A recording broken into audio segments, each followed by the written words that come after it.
And this is, for me, in terms of the squad, when you say overhaul, do you think? Izzy, you mentioned Sandro Tonali as well. First Premier League start for him against City since, in pretty much a year. Yeah.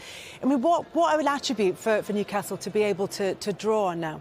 Well, I think it's huge for Newcastle to have him back available. Of course, missed a lot of last season.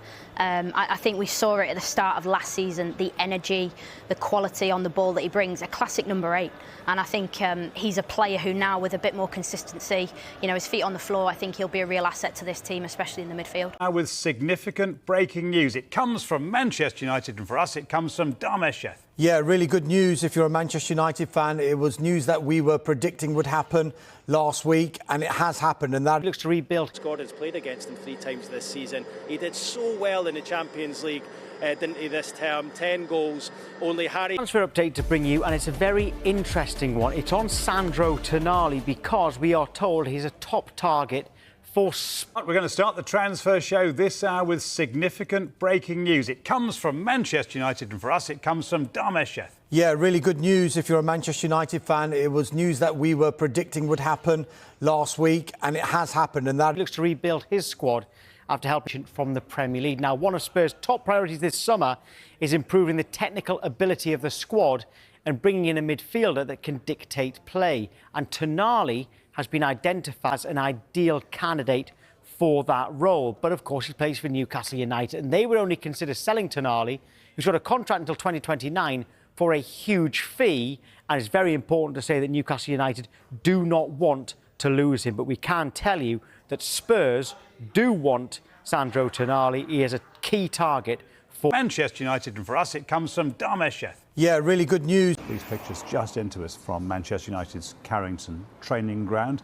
It is a very high-powered Qatari delegation, and they've arrived there on a pretty grey, damp day after visiting Old Trafford a bit earlier on.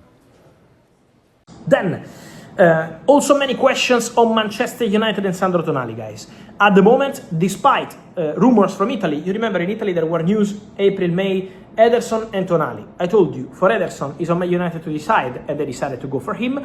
On Sandro Tonali, the appreciation for Sandro Tonali remains, but at the moment, my understanding is that Tonali is considered not that close to Man United. Not that concrete for Man United, because the overall cost of the deal in terms of salary, in terms of transfer fee, is considered at the moment too high. So Man United are cold on the Sandro Tonali deal at the moment, as of today. Tonali could be an option for Manchester City, but their focus is on Elliot Anderson, another player really appreciated also by Man United, who are still monitoring the situation. And Sandro Tonali could be an option for more clubs. Arsenal made some calls over the recent days for Tonali, so also Arsenal are in the mix. There could be more clubs joining the race for Tonali. Remember, there could be more clubs. So the situation around Sandro Tonali could become interesting.